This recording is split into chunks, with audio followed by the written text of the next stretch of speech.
Tiempo después, Nabucodonosor envió una carta a todos los pueblos, naciones y lenguas que habitan en toda la tierra. En ella dio testimonio del poder eterno de Dios sobre todos los reinos del mundo, narrando un sueño fuera de lo común que había tenido. Había contado su visión a los magos y astrólogos de su reino, sin que ninguno pudiera descifrarla, hasta que consultó a Daniel, un hombre que tiene en sí el Espíritu de Dios Santo. El rey reveló a Daniel que había visto un árbol enorme, cuya copa tocaba el cielo, y podía divisarse desde los confines de la tierra. Luego, un ser angelical había talado el árbol y dejado solo el tronco en medio del campo durante 7 años. Apesadumbrado, Daniel dijo al rey que el árbol caído simbolizaba su destino. Se te expulsará de entre los hombres y vivirás con las bestias de los campos. Le dijo: hasta que reconozcas que el Altísimo tiene poder sobre el reino de los hombres, y se lo da a quien quiere. Un año después, mientras el rey se vanagloriaba de su poderío y majestad, una voz del cielo le anunció el cumplimiento en el acto de la profecía. 7 años más tarde, el rey Nabucodonosor recuperó el juicio, alabó la omnipotencia divina y reanudó sus funciones de rey. Pero en el siguiente relato, del capítulo 5, versículo 1 y siguientes, encontramos con que Daniel interpreta la escritura en la pared del palacio del rey Baltasar, hijo de Nabucodonosor. Este relato tiene lugar en el último día del imperio babilónico, cuando un nuevo monarca, Baltasar, se encontraba ofreciendo un festín a 1000 de sus ministros y bebiendo vino con sus esposas y concubinas, de las copas sagradas que su padre Nabucodonosor se había llevado del templo de Jerusalén.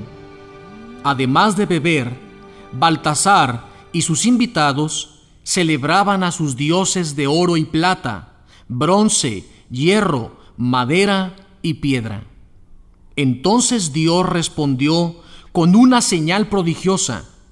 Una mano humana apareció de repente y escribió con el dedo unas palabras en un muro del palacio. Lleno de temor, el rey ofreció honores y poder a quien lograra leer e interpretar el mensaje, pero ninguno de los magos ni adivinos de la corte pudo descifrarlo. Así que la reina le habló a Baltasar de Daniel, a quien su padre Nabucodonosor había nombrado jefe de los sabios del reino. Llamado a compadecer, el anciano Daniel le recordó al rey el castigo que su padre se había acarreado por no haber honrado a Dios, y agregó que por utilizar inadecuadamente las copas del templo, había encendido la ira del Señor.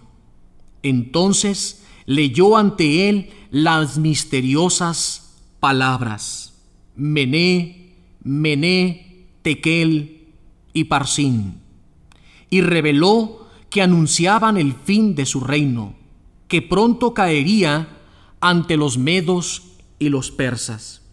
El escrito queda así: Mené, Tekel y Perez. Y esta es la interpretación. Mené, es decir, contado. Dios ha contado los días de tu reino y ha señalado un límite. Tekel, es decir, pesado. Ha sido pesado en la balanza y hallado falto de peso. Perez, es decir, dividido. Tu reino ha sido dividido y entregado a los medos y a los persas. Baltasar ordenó en ese mismo momento que vistieran de seda a Daniel, que le pusieran al cuello un collar de oro y que lo proclamaran tercero en poder en todo el reino. Pero aquella misma noche, Baltasar, rey de los caldeos, fue asesinado. Y Darío el Medo, que tenía 72 años, se apoderó del reino.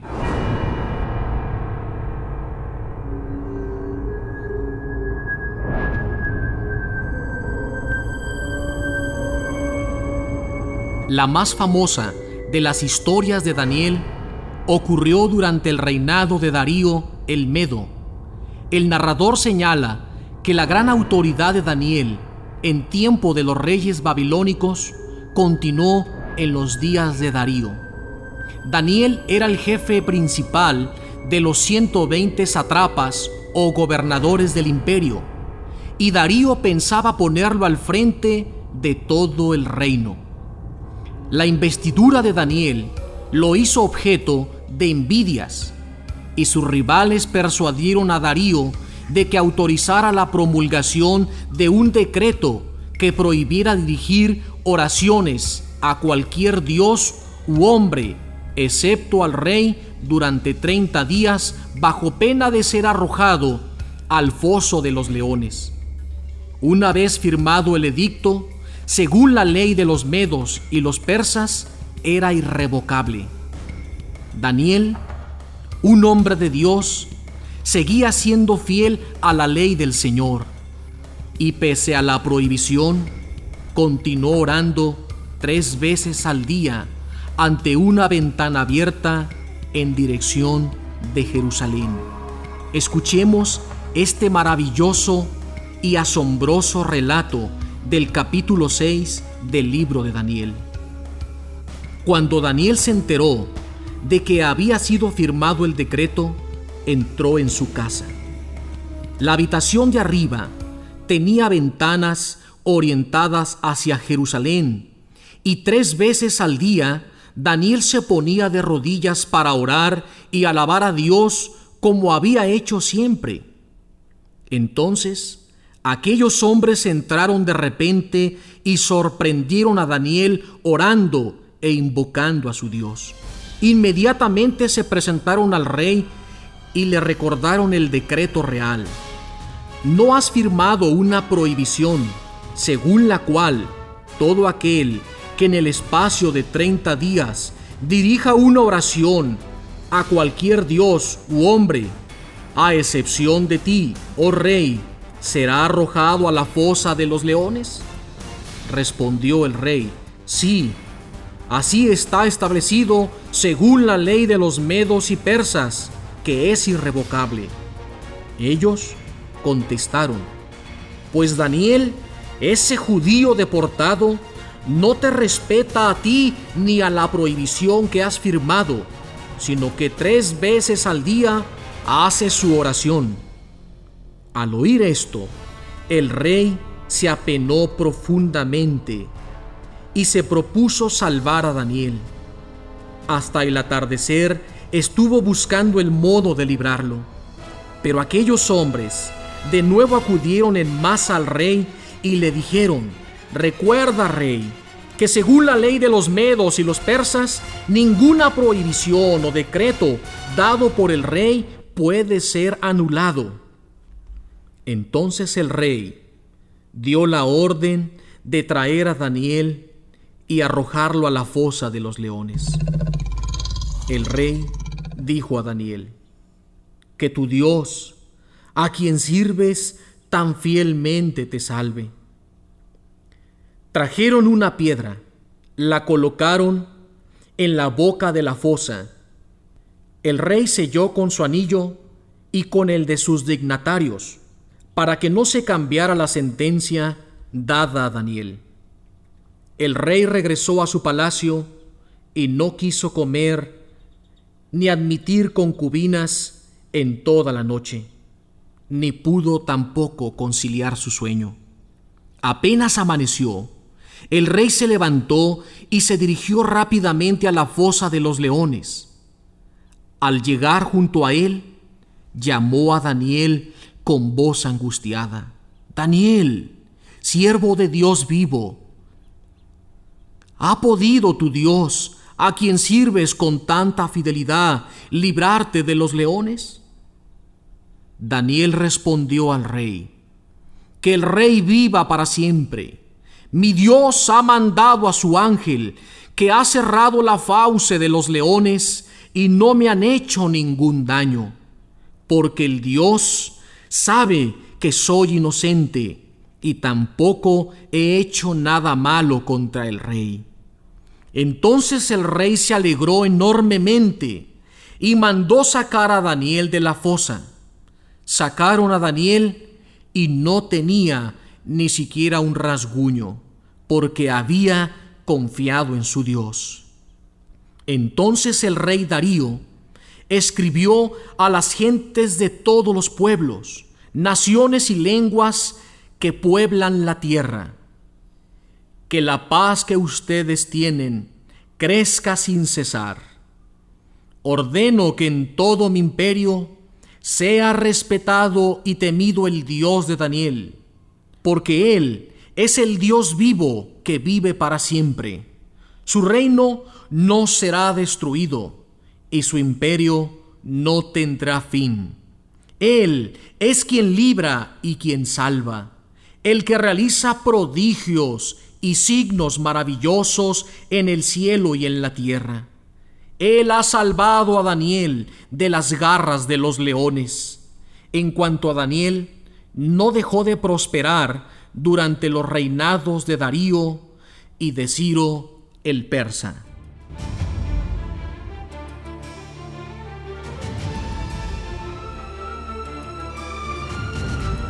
Durante los siguientes años de su vida, Daniel tuvo visiones y sueños de gran viveza que fijaron el decurso de los sucesos futuros, específicamente los años de persecución de los judíos por el rey sirio Antíoco IV Epifanes. El ministerio de Daniel continúa con las siguientes visiones. Él tuvo de parte del Señor 4 visiones. La primera visión, encontramos las 4 bestias que corresponden a los reinos de Babilonia, Persia, Grecia y Roma. En la segunda visión tenemos el carnero y el chivo. En la tercera, las 70 semanas. Y en la cuarta visión, el hombre vestido de lino. Pero dentro de la primera visión encontramos una afirmación asombrosa. Dentro de esta visión, Daniel ve venir a Jesucristo el Mesías prometido como el Hijo del Hombre sobre las nubes del cielo, que recibe de Dios el imperio sobre todos los pueblos, un reino que no pasará, tal como se narra en Daniel capítulo 7, versículo 13 y 14. Escuchemos. Seguía yo contemplando estas visiones nocturnas, y vi que sobre las nubes del cielo venía alguien semejante a un hijo de hombre. Se dirigió hacia el anciano y fue conducido ante su presencia. Se le dio poder, gloria y reino, y todos los pueblos, naciones y lenguas lo servían. Su poder es eterno y nunca pasará, y su reino jamás será destruido. Esta es la visión del Hijo del Hombre que a Daniel se le revela en el Antiguo Testamento. Viene a ser como una especie de oráculo mesiánico, al igual que los del profeta Isaías. La diferencia, que aquí se nos presenta a Jesús como el Hijo del Hombre, es decir, glorioso, majestuoso, rodeado de poder y de gloria, que vendrá a juzgar a vivos y muertos. Todo esto tendrá su cumplimiento en Jesús, tal como se nos narra en el capítulo 25, verso 31 del Evangelio según San Mateo. Escuchemos. Dijo Jesús: cuando venga el Hijo del Hombre en su gloria con todos sus ángeles, se sentará en su trono glorioso. Todas las naciones se reunirán delante de él, y él separará unos de otros, como el pastor separa las ovejas de los cabritos. Y pondrá las ovejas a un lado y los cabritos al otro. Entonces el rey dirá a los de un lado: vengan, benditos de mi Padre, tomen posesión del reino preparado para ustedes desde la creación del mundo, porque tuve hambre y me dieron de comer, tuve sed y me dieron de beber, era un extraño y me hospedaron, estaba desnudo y me vistieron, enfermo y me visitaron, en la cárcel y fueron a verme. Entonces le responderán los justos: Señor, cuando te vimos hambriento y te alimentamos, sediento y te dimos de beber, cuando fuiste un extraño y te hospedamos, o estuviste desnudo y te vestimos, cuando estuviste enfermo en la cárcel y fuimos a verte. Y el rey le responderá: les aseguro que cuanto lo hicieron con uno de estos mis hermanos más pequeños, conmigo lo hicieron. Después dirá a los del otro lado: apártense de mí, malditos, vayan al fuego que no se apaga, preparado para el diablo y sus ángeles, porque tuve hambre y no me dieron de comer, tuve sed y no me dieron de beber, fui un extraño y no me hospedaron, estuve desnudo y no me vistieron, enfermo y en la cárcel y no me visitaron. Entonces responderán también estos diciendo: Señor, cuando te vimos hambriento o sediento, cuando fuiste un extraño o estuviste desnudo, enfermo en la cárcel y no te socorrimos. Y él les responderá: les aseguro que cuanto dejaron de hacerlo con uno de estos pequeños, dejaron de hacerlo conmigo. E irán estos al castigo eterno, y los justos a la vida eterna. Así es como Jesús en el Evangelio de Mateo se nos presenta como el Hijo del Hombre, lleno de poder y gloria, que vendrá para un juicio. Pero no solamente aparece esta figura del Hijo del Hombre en Mateo, también en el Evangelio de Marcos. En el capítulo 13, versículo 26 y siguiente, escuchamos: Jesús dijo: entonces verán venir al Hijo del Hombre entre nubes, con gran poder y gloria. Él enviará entonces a los ángeles y reunirá a los cuatro vientos a sus elegidos, desde el extremo de la tierra hasta el extremo del cielo. Y en el capítulo 14, versículo 62, encontramos una nueva afirmación en boca de Jesús acerca de que Él mismo es el Hijo del Hombre, que ya se había revelado y prefigurado en el capítulo 7 del libro de Daniel. Entonces Jesús contestó: yo soy, y verán al Hijo del Hombre sentado a la derecha del Todopoderoso, y que viene entre las nubes del cielo con poder. Ese es Jesús, el Hijo del Hombre, que ha venido con poder para juzgar, y su reino no tendrá fin. Esta misma visión de Jesucristo, el Mesías prometido, el Hijo del Hombre, también tiene su resonancia en el libro de Hechos de los Apóstoles, capítulo 7, cuando Esteban, el primer mártir, está siendo apedreado por sus verdugos.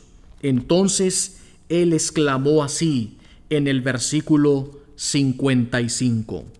Pero Esteban, lleno del Espíritu Santo, mirando fijamente al cielo, vio la gloria de Dios y a Jesús de pie a la derecha de Dios, y exclamó: Veo los cielos abiertos y al Hijo del Hombre de pie a la derecha de Dios.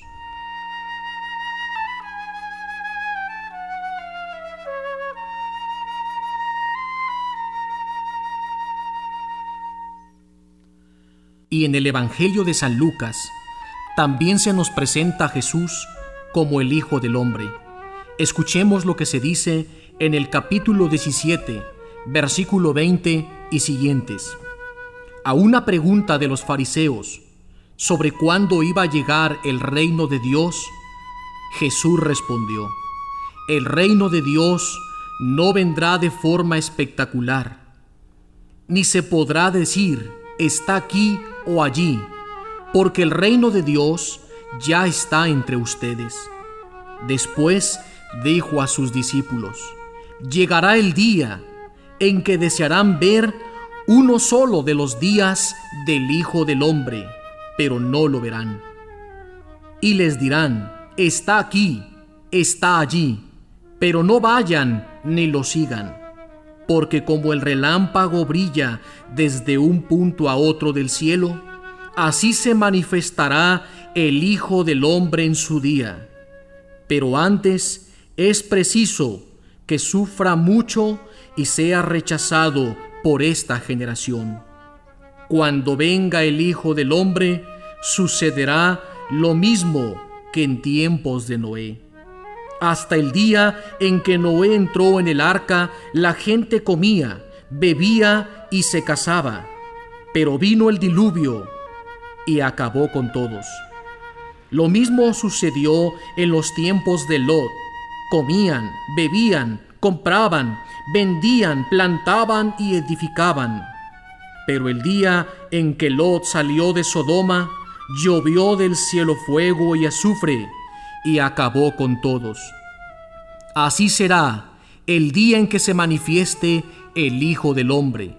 Aquel día, el que esté en la azotea y tenga en casa sus bienes, que no baje a recogerlos. Igualmente, el que esté en el campo, que no regrese. Acuérdense de la mujer de Lot. El que intente salvar su vida, la perderá, pero el que la pierda, la recobrará. Así, Jesús se ha manifestado como el Hijo del Hombre, y esta expresión la encontramos en los 4 evangelios, en el libro de Hechos de los Apóstoles. Y por último, escuchemos esta otra maravillosa afirmación en el Evangelio de San Juan, el Evangelio del amor. En el capítulo 13, versículo 31 y siguientes, escuchamos lo siguiente. Al salir Judas, dijo Jesús: Ahora va a manifestarse la gloria del Hijo del Hombre, y Dios será glorificado en él.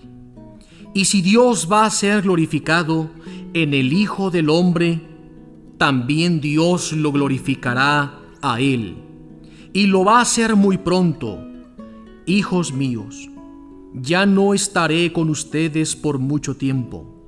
Me buscarán, pero les digo ahora lo mismo que ya dije a los judíos: a donde yo voy, ustedes no pueden venir. Les doy un mandamiento nuevo: ámense los unos a los otros como yo los he amado. Así también, ámense los unos a los otros. Por el amor que se tengan los unos a los otros, reconocerán todos que son discípulos míos.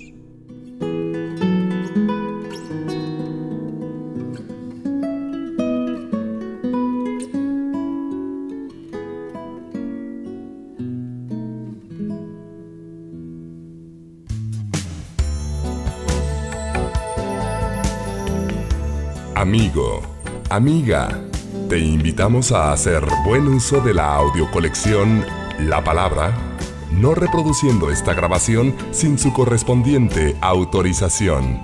Muchas gracias.